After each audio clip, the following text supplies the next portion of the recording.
selamat datang di podcast ini. Buat kamu yang baru pertama kali mampir, salam kenal semuanya. Dan buat kamu yang udah stay dari episode sebelumnya, welcome back. Dan hari ini kita bakal ngobrolin satu topik yang relatable banget, apalagi buat kamu yang udah ada di fase SMA akhir, atau yang baru mulai mencari jati diri di dunia yang katanya sih dewasa. So, yeah, this episode is actually for you. Okay, so if we're talking about friendship ya, kita tuh sebenarnya hidup di zaman dimana circle itu tuh pasti dianggap hal yang sangat krusial, hal yang dianggap sangat penting. Ada yang punya circle nongkrong, circle healing, circle belajar, bahkan circle yang cuma buat share meme doang. Biasanya teman-teman aku kalau di Instagram pasti kita tuh cuma kayak buat grup bertiga atau berempat isinya, terus nge-share meme-meme dari reels Instagram yang lucu-lucu kayak gitu. Itu tuh udah jadi suatu kebiasaan tersendiri gitu loh. Tapi kadang dibalik itu semua, aku tuh pernah ngerasa kayak I'm not part of them. Aku tuh bukan bagian dari mereka. Dan kadang kita itu sebagai makhluk sosial, udah jelas kita sebagai makhluk sosial pasti nggak bisa dong kalau hidupnya individu, nggak bisa dong kalau kita itu nggak punya temen gitu kan. Tapi karena saking kita tuh nggak mau kehilangan teman-teman kita, kadang kita tuh maksain diri buat harus cocok, harus fit in sama suatu circle, ya nggak sih? Dan kita tuh selalu mencoba untuk maksain ikutin gaya mereka, maksain ketawa, meski sebenarnya kita tuh nggak ngerti jokesnya di mana, lucunya di mana ya kan?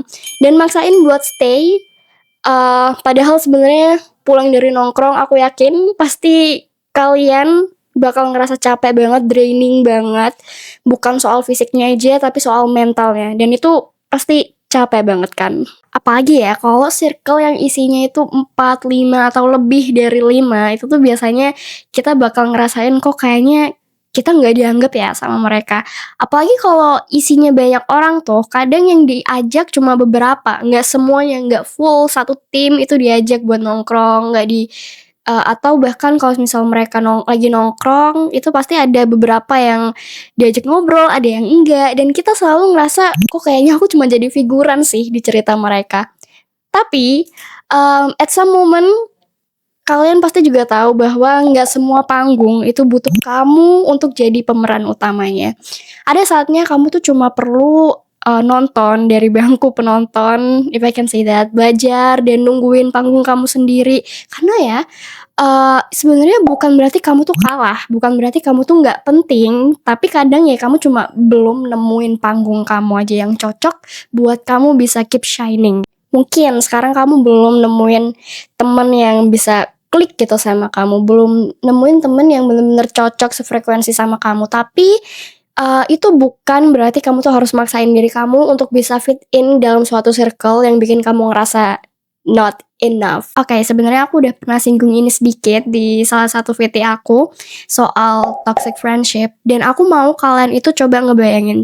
Coba kalian dengerin ini baik-baik ya. Kalau kamu lagi ada di suatu circle, terus ada temen kamu tuh yang ngejek kamu tapi bilangnya itu bercanda, itu candaan dia doang, itu emang cara dia ngobrol sama orang yang akrab emang kayak gitu, atau kayak bikin kamu ngerasa insecure tiap kali pulang, gak pernah dengerin pendapat kamu bahkan, atau selalu bikin kamu tuh ngerasa harus jadi orang lain gitu. Well, actually it's not circle. Itu tuh bukan circle pertemanan yang menguntungkan buat kamu sebenarnya. Itu adalah lingkaran toksik yang mungkin nggak semua orang tahu kalau dia tuh ada di lingkungan toksik. Sebenarnya kamu tuh punya hak untuk mundur secara pelan-pelan dari sana. Mundur dari yang kamu pikir itu adalah suatu zona nyaman kamu, kumpul sama teman-teman kamu, tapi sebenarnya kamu tuh berhak punya lingkungan yang bikin kamu tumbuh, bukan cuma hanya bikin kamu tertekan doang. Dan tahu nggak? Kadang ya kita tuh suka maksain diri tuh karena kita tuh takut, ya kan? Takut kalau bisa aku bilang kita tuh takut sendirian, takut dibilang nggak punya temen, takut kayak kok kamu pendiam banget ya, atau kayak kamu takut FOMO alias fear of missing out. Tapi coba pikir kayak gini, aku mau ngebawa kalian dengan perspektif yang berbeda. Apa sih gunanya kalian itu rame-rame punya temen banyak, tapi kamu tuh ngerasa sendirian di tengah-tengah keramaian itu?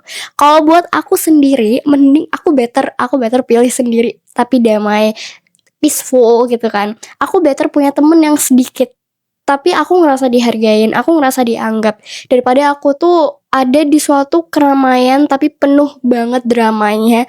Ngerasa bahwa setiap kali aku ada di lingkungan circle, di lingkungan pertemanan yang kayak mereka misal contohnya, itu aku ngerasa draining banget pulang-pulang, atau kayak setiap kali aku ada di suatu circle itu aku pasti ngerasa ya it's not me sebenarnya. Tapi tenang aja, kamu pasti bakal nemuin atau ketemu sama orang-orang yang pas nanti. Ketemu sama orang-orang yang ternyata sefrekuensi juga ya sama kamu. Dan yang nerima kamu apa adanya, yang dengerin kamu tanpa harus dia tuh ngejudge duluan, dan yang ngebikin kamu tuh ngerasa cukup meski kamu tuh nggak harus jadi spotlightnya, nggak harus jadi pemeran utamanya di situ. Dan kadang kamu ketemu mereka bukan di sekolah, bukan di kampus, tapi di tempat-tempat yang sebenarnya ternyata unexpectable banget.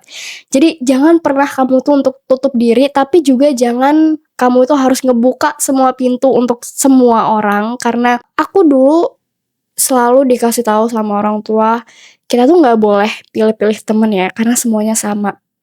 Tapi after aku ngejalanin kehidupanku sampai aku berusia 18 tahun sekarang, ada satu hal yang paling aku wanti-wanti ke diri aku sendiri, bahwa it's okay untuk kita tuh harus tetap waspada, harus tetap pilih-pilih temen. Karena di zaman sekarang ya, I think pilih-pilih temen itu bukan lagi suatu hal yang harus dihindari. Karena ketika dengan kita milih-milih teman, berarti kita itu aware terhadap diri kita sendiri. Kita sayang terhadap diri kita sendiri, bahwa dengan kita pilih-pilih teman, ya kita akan menemukan seseorang yang tepat. Kita nggak akan salah terhadap environment yang lagi, maksudnya kayak kita tuh nggak bakal salah untuk nyemplung ke suatu environment gitu loh. You have right to choose.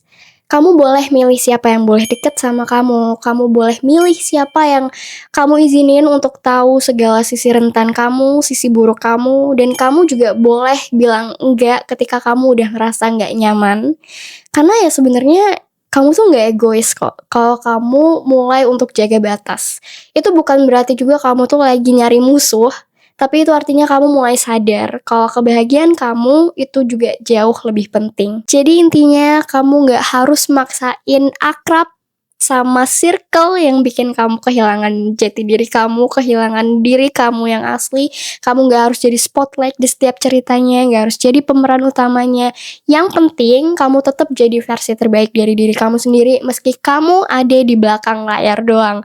Dan kalau kamu ngerasa relate sama episode ini, jangan lupa untuk kalian semua share ke teman-teman kamu yang mungkin lagi struggling juga. And also, it feels free for me kalau kamu mau cerita, DM aku aja di @salawuhu. Siapa tahu bisa jadi topik podcast selanjutnya juga. So yeah, thank you so much udah dengerin sampai. And also, it feels free for me untuk kamu yang mau bagiin cerita kamu lewat DM aku di Instagram @salawuhu. Siapa tahu bisa jadi topik podcast selanjutnya. And yeah, thank you so much udah dengerin sampai akhir. Sampai ketemu di episode berikutnya. Stay true, stay kind, and keep growing. Bye!